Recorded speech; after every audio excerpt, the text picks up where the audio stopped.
I want to know how many times my manicure changes within the video. Look, look, look, look, look, look. Just watch, just watch, just watch. It's probably as many times as Azra runs away from his problems.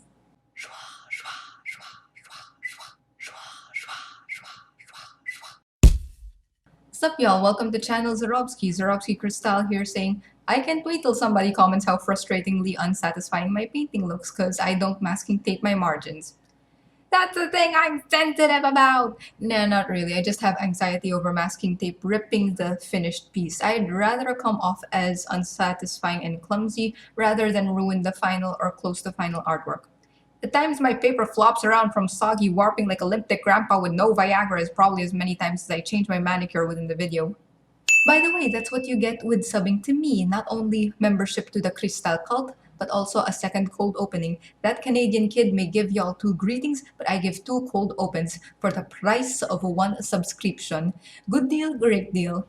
And speaking of the Crystal Cult, y'all know the prerequisite of these speed paints. Mute me if you wanna, cause all you wanna see is speed paint. That's fine if I don't mind at all.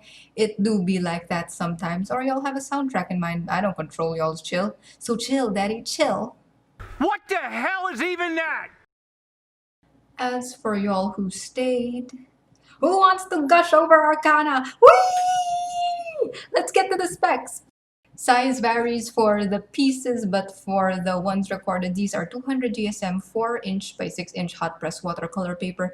The main mediums varied brands of non-chalky quality watercolors, including metallics or pearlized pigments, but I did get to use metallic gel pens for some details.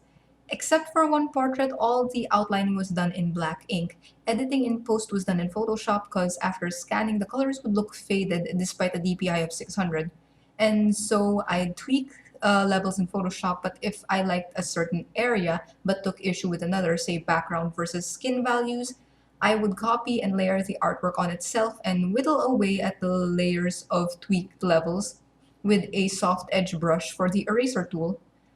I'd also play with the opacity and transparency modes, and once I'm happy, I affix my signature and the digital colophon, complete with the date it was finished. IRL 4x6-inch isn't a lot of space for my traditional signature in this batch because the works are particularly detailed except for one, but since I scanned them at 600 dpi, I can resize the digital colophon to be teeny tiny while still being readable-ish res. Caveat, I usually show all my paintings after all said and done, but fuck it, things will be hella confusing if I don't show the illustrations already, so mesdames et messieurs, magicians and majulians, the woiks. Small and Tall is the one piece that's purely watercolor since I went for the soft line, less cutesy illustration look. Happy how it turned out. At first I was worried with the background, but it turned out good. Since it's relatively simple, I was able to affix my traditional signature, no problem, splickety lit. Oh, and by the way, I had to use a height calculator, height comparison chart for my character just to get the proportions right, because the main 6 have canon heights, and since Muriel's an absolute clucking unit, comprised of chicken care and general ooh energy totaling at 6 feet 10 inches, he not only dwarfs everybody, but I also wanted him dwarfing everybody accurately. Mind y'all, Wamu from JoJo is 6'6". The mountain man is taller than the whole ass pillar man, like, Damn, boy, he's thick. Boy, that's a thick ass boy. Damn. and by the by, sane people make a reference sheet before anything else, and that would have been the correct and convenient thing to do. Not this whack-ass bitch, YOLO, it got what inconsistencies? Draw me with a magical twink in the mountain man already. No promises on that ref sheet either, chief, but by God do I still respect the artistic process. Step 1, doodle ideas and notes. Step 2, swatch everything. Step 3, note down what colors what on the piece like a sloppier verbal / words written down, paint by numbers instructions. Step 4, ignore the color coding you've written down and recycle the pigments that were already excessively mixed on the palette. Step 5, lose yourself to the music the moment you want it, you never let it go. You only have one shot. Step 6, do not throw away your shot. Till 7, paint until you're satisfied. And there you go. Show your art, share your art, see other art, show some love. I actually had a half mind to do commissions and art trades, but I am so swamped on my backlog of content I can't even. And might I add, Dib by Kool Aid Poison kind of became the unofficial muse, group muse overnight. Not that I question or complain about it. He's cute. He's cute. All the MCs are cute, and so are you. But where are my manners? I think I left them in the bed where Lucio burned that night. Rewind, rewind. The Arcana, aka The Arcana, a mystic romance interactive story, is a free visual novel for mobile devices available on the Google Play Store or wherever y'all get mobile games. My phones are wonky because I'm cursed like that, so I use the BlueStacks emulator for the PC. The Arcana is developed by Nix Hydra, and the Kickstarter for the project began circa 2016, if I ain't wrong. But don't ask me, I tried to dig since I only got into the Arcana this year because someone poisoned the fandom water hole. And I checked it. And I fell. And I fell in spite of myself. In love with the wholesome Capre. And the story and the world building. And now I'm a hot mess in Arcana Hell. More on that later. Now, we don't have time to unpack all of that. You're right, John, but we're gonna do it anyway. The first romanceable characters I think were the magician Azra Al-Nazar, Dr. Julian Devorak, and Nadia Satrenava, Countess of Vesuvia and Princess of Prakra. Over time, 3 became 6 as Portia, Lucio, and Muriel's roots were added. Suffice to say, spoilers ahead for everybody's root as of Portia's August 2020 update! The intro premise is this is basically a magical, mystical murder mystery. And we gotta figure out who got the goat, so to speak. Each love interest or LI's root has a different perspective to the main canon, but several constants remain in all versions, like what happened in the intro, everybody having amnesia from 3 years ago, and whatever happened to the apprentice, aka us, aka the OC or MC, the original slash main slash my character, Zabi. Like I said, my magician Dr. Sandwich addicted friend dragged me into this. And I like 'em packed in the stack, especially in the back. Brother, wanna thank your mother for a bod like that. Came for the mountain man, stayed for the story and everything else. In terms of character design, what sealed the deal for me were the courtiers, except for Valerius. I don't like the fact that their collective look is a dead giveaway. Like, for real, they're the villains. Gee, I wonder what gave that away. But for real though, I do love their designs, the silhouettes, visual theming, and costumes. They look fantastic individually, but look even better as a group. Fulgora has pointy teeth and even pointier gauntlets, but they're not the ones that clutched my chest and dragged me in. That'd be the story and world building's job, and job well done. The wording's so rich, Lucio probably jelly of it already. The writing drip. The writing drip is so good, it makes the greedy count covet it, and probably finna hoard it. What am I saying? Lucio doesn't read? Who am I kidding? Well, I can't read. Get out of here. I think my vocabulary grew 10% while playing this dating sim. Like, only then did I learn that hackles are the fur on an animal's spine that raises when they're alarmed, angry, distressed, whatever.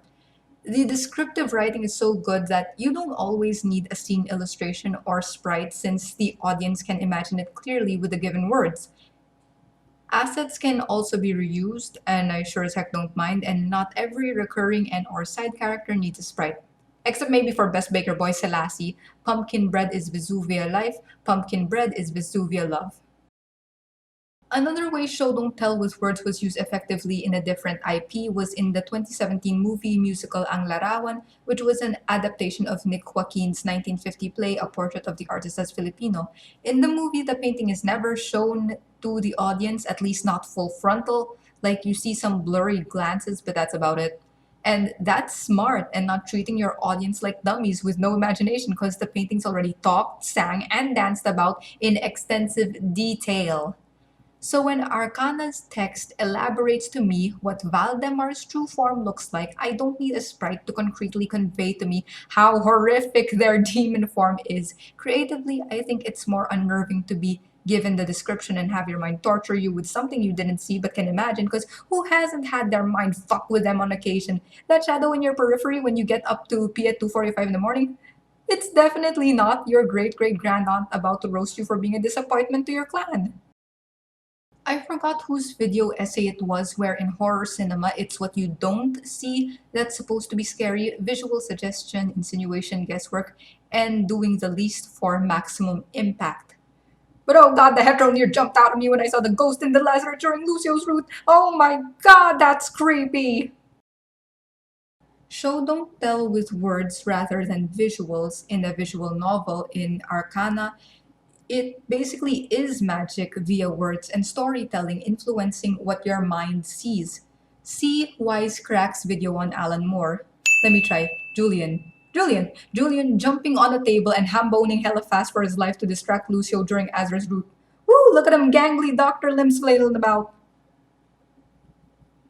Compare contrast with the podcast Welcome to Night Vale, where it has the Lovecraftian spirit of intentionally writing with gaps. See PBS video and quoting Mike Rugnetta, it's good at describing but not at depicting, and Cecil supposedly not tall, not short, not slim, not fat, but fanon versus canon, fans depict him if Tin Gun was a person of color with white hair and purple eyes and yeah. Nopal is a desert settlement. Is the moon there as beautiful as the sun is hot and mysterious lights pass overhead while everybody pretend to sleep? Does Azra disappear to do his podcast recordings there? Doctors are kinda scientists, right?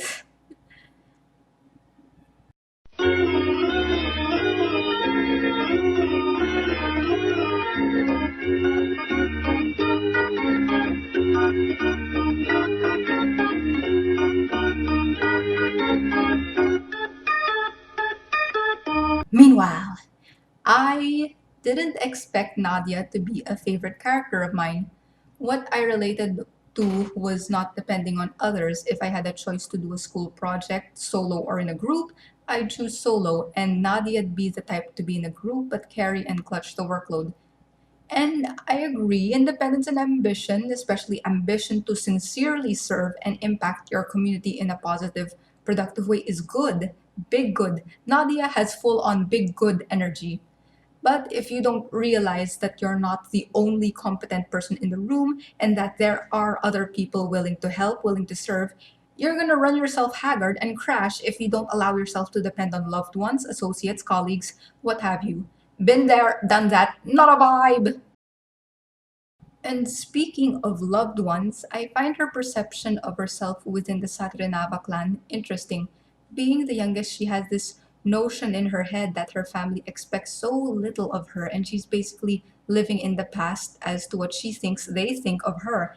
And to get her upright ending, which I got, record unbroken, hold your applause, you have to break that mentality and help her realize that her sisters respect her.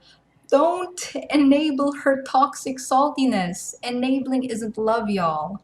Love sometimes is checking your homies when they need it because it allows growth. In the right people, honesty catalyzes growth.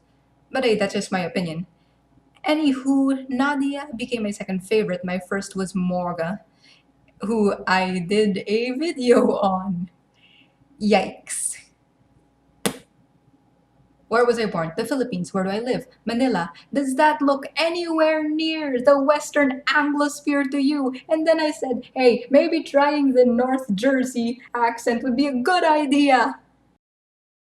Like, I had her voice in my head for a while now and thought I could get it out, but I have zero command of a North Jersey accent. But it was fun to try though. Like she smokes 3 packs a day in the cold. It doesn't help that she's barking orders in the biting frigid temperatures, and the very thought of doing it again makes my throat close up on command and my voice goes hoarse. I'd go into the Morgan Montag relationship, but this video's long enough as is. You know that I like her facet of motherhood. That's all I'll say for now. Like I said, so far, for those whose roots are finished, my records for blind upright endings remains untarnished. But if we finish Muriel's route, it won't count because I looked up his walkthrough. I am scared for my mountain man, so I don't want his reversed end. I'm that desperate to avoid his bad ending. I haven't played the other routes to purposefully get the reversed end, so I just spoiled myself in that division. Azra's bad ending makes me want to cry. I don't wanna. I don't like that. Oh, this is so sad. But for real talk, Arcana, right? Good game, great game. Good fiction, fleshed out characters for the most part. So why are the ads so whack? As somebody who saw and played the dating sim before ever seeing a single advertisement, they amuse the ever-licking frick out of me, they do. No lie, and they are absolutely nothing like the actual novel, and the community thinks they cursed as fact. But if the ads were y'all's introduction to Arcana, what were your expectations? What made you see the ad and say, fuck it, might as well try it? Like, how do you felt when you got into the world and story? I want to know. Comment below.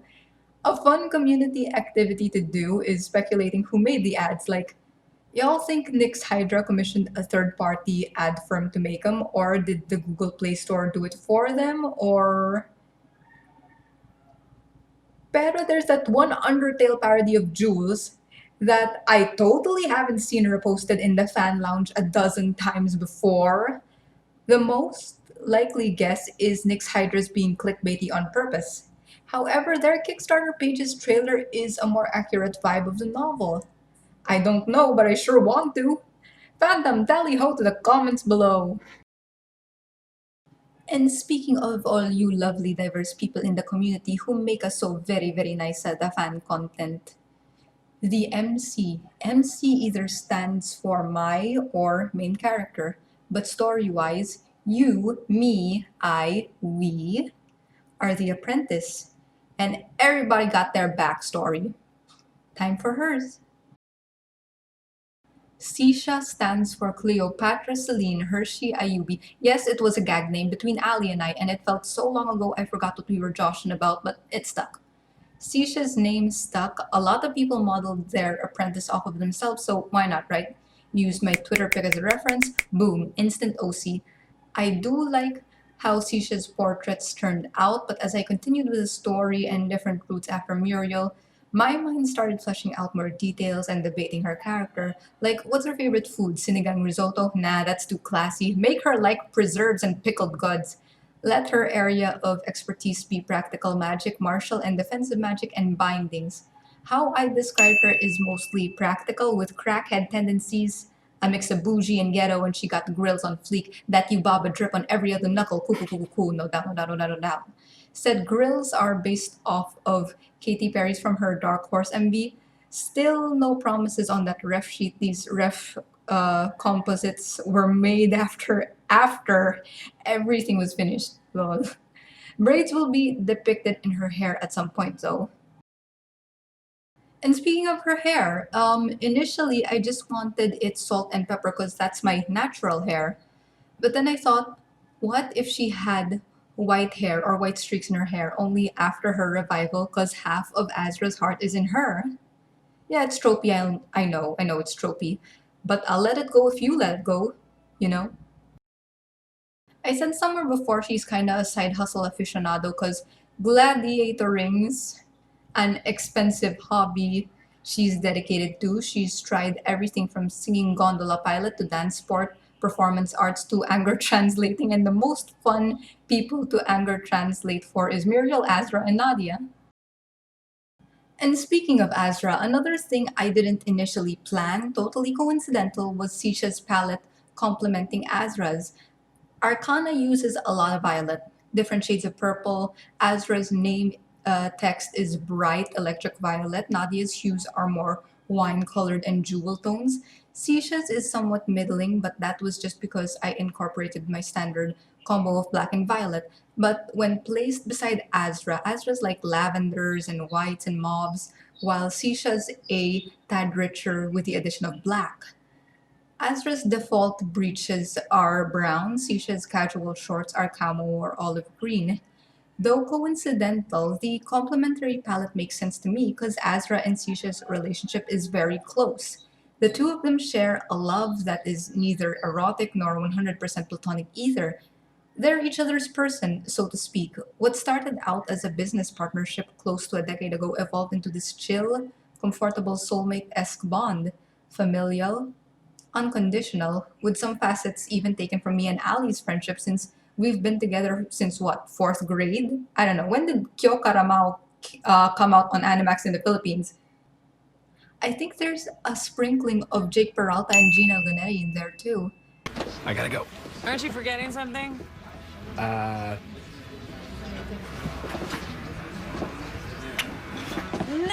Pay your bill! Damn, who raised you? Daddy! Hello, Daddy? Yes, Daddy. No, Daddy. No, Daddy, no! Daddy. Anyway, companionhood, right? How did this happen? Rewind from canon some more. Sisha inherits the shop. She gets an expensive weekend hobby. She searches for a business partner slash tenant and finds the fortune teller Azra, who eventually co-owns the shop. The expensive hobby, chariot racing and gladiating. Her ride she dubbed the Piedras Platas, pulled by the horses Rosencrantz and Guildenstern. Mediocre rank for a chariot racer, but unranked as a gladiator for casual bouts, classified as a weekend warrior. Nevertheless, fighting makes her feel alive, and best part is it's quote unquote simulated, if that makes sense. Like the blood spilling's real and all, but it isn't full on war. Fighting on the battlefield with actual stakes at hand. There's no actual stakes at hand except maybe your pride, your honor, and glory, right? And she never killed, she subdued. What she inflicted, she healed with magic after the fights. No biggie. Eventually, she caught Lucio's eye, and he says, you know what he says? He says, "Hey kid, wanna have a go at the Scourge of the South?" And Sisha's like, "Oh boy, do I!" You know, like a crackhead.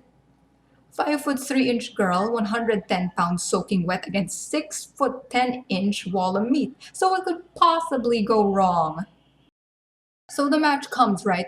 And they don't stop coming and they don't stop coming and they don't stop coming and they don't stop coming. Fed to the rules and hit the ground running. Challenger approaches. Long story bruised and bloody, Sisha faces Muri in a series of matches. They keep stalemating each other, at first unintentionally, but then they keep sparing one another, if not running the clock, on more than one occasion, delaying an outcome Lucio wants to see. Almost feels like a rain check on somebody's death. Neither Muri nor Sisha plan on cashing because, unbeknownst to Lucio at the time, the Scourge of the South and the Witch of Walnut Street have been seeing each other. Scandalous. At first, it was innocent enough, rival athletes getting to know each other, then plotting to stall and stall and stall from taking each other's life for as long as it takes. Then the trysts began till finally the lovers decide to escape it all. Hell, Lucio threatened Azra's life. They'll take Azra with them if they have to. Lucio ain't the count of everything. Fuckboy of everything maybe, but not the count of everything. So, night of the departure, Lucio catches him mid-flight, right? You'd think a tyrant with armed guards would stop her crackheadedness from walking, right? Sisha keeps on walking as an act of defiance, and Lucio aimed an arrow for her face. Muriel caught it in time mid-air, nicking his palm in the process. What the mates didn't see were 5 other archers behind them, aiming at Sisha's back. 5 times she was pierced with arrows. Lucio cuts Muriel a deal. Save her and they can leave Vesuvia. Muriel ran. Muriel ran with a bloodied Sisha in his arms to Azra, and Azra ran to Julian. The wounds closed, sure, but something was wrong. Sisha coughed, didn't eat, and began to pale with reddening sclera and prominent veins. The arrowheads had been plague-tipped. Julian could not save her. He protested her being sent to the lazaret, but he himself was already on his way to being caged in the basement lab. So for the 3 men, she represents or means something of them or to them. Love, friendship, failure, what have you. Oh god, I'm having ang huling El Bimbo flashbacks. Fast forward to the masquerade, painted faces on parade, la la la. A botched ritual, Azra brings Sisha back, but he's alone in her rehab. Jules went AWOL, and Muriel, upon seeing her, where she's like in this catatonic, disabled state, like a dummy or um, patient. What's the word for it? You know, after seeing her so helpless, alive but not really, he runs away into the forest in self blame and shame. As he wept, he shorn the long hair because she plaited it with peppermint oil into a clean warrior style, like braids, and because this smell and the hairdo reminded him of her. Then we get to the main canon, in this case, Muriel's route. Yada yada rada rada. Slowly memories seep out, especially sparring with Morga and dancing in the ball with Muriel, and they fall for each other all over again. Like her main gripe was Lucio put a wrench in my love life, and the rest of the cast's like, girl, priorities. Since the Colosseum and gladiator battles are a place of sport and glory for Sisha, but a place of sport, of trauma, and regret for Muriel, my plan is to have Sisha begrudgingly give up gladiatrixing when all's said and done. Woman loves to fight, but she loves the mountain man even more. The remedy to scratch her hobby itch, though? One day, the community theater holds auditions, and the rest is history. Like, she's still gonna be a magician and run the shop and all that, but side hustle and hobby. As for Jules, I do ship him with Azra in their current state, but not their past selves, because that felt toxic as fuck. Azra was a commitless flirt, and Jules invested and assumed too much too early, I feel. Drama, drama, drama. Anyways, I do plan on Sisha and Muri marrying, but I may not make a spring wedding charm for her. I already made a chibi for her beach tail and enough plans and designs on the backlog. Before I forget, Volta becomes Sisha's familiar, something dissolving the devil's bonds on Volta, and Volta can feel hunger and fullness again, but Volta's trapped in her demon form, and Sisha swears under her protection Volta never ever hunger again for the low, reasonable price of becoming her familiar. Segue into design notes. The Gladiatrix outfit. See, this is why you should have ref sheets first. I'm considering changing the arm leathers to match the leg bindings and boots. And I got a confession to make. Early on, I tried to distance myself from local influences for Sisha.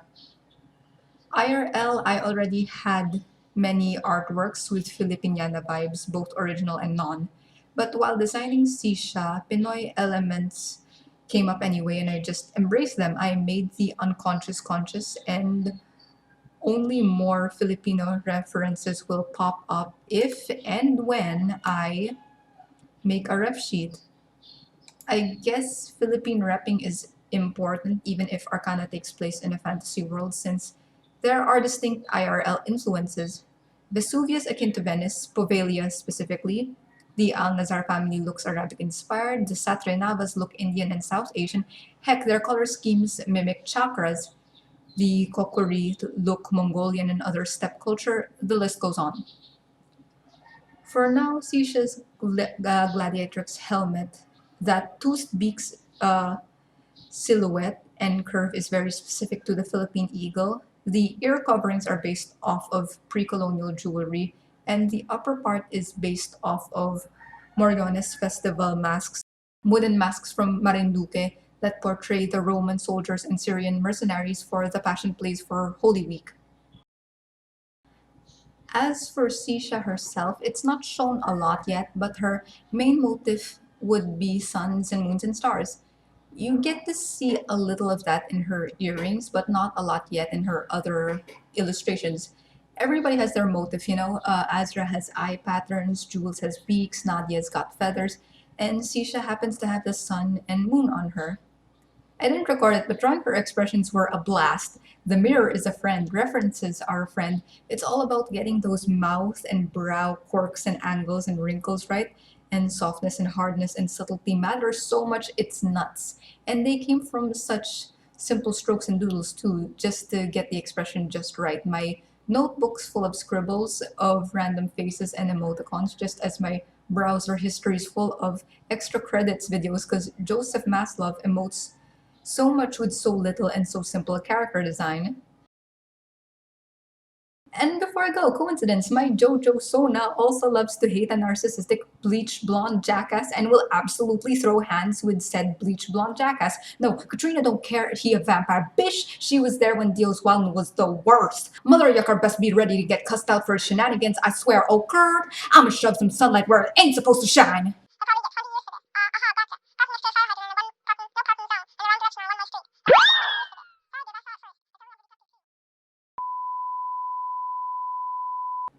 And with that, I'ma make like lickety and split. All my sources linked below. Give me a like if y'all think Lucio at fault, always, forever, 100% of the time. Comment if you disagree. Share if you think Pepe, Faust, and Inanna are the best girls who can do no wrong and deserve all the world and discourteous and all love. Coffee and Soch are down there too. Every coffee and coffee donated equals 1 kick to Lucio's shin, which have the equivalent of 10 votes for Nadia to divorce a bitch. Subscribe to get crystallized and Fuck you, goat man! if Jules got self-defense ham-boning, Sisha's got self-defense whacking or voguing. Like together as dance sport partners, they're sensual and graceful. But alone, step out of the way, cause Lim's about to fly all over the place. A bitch gonna get slapped, and by bitch, I mean Lucio.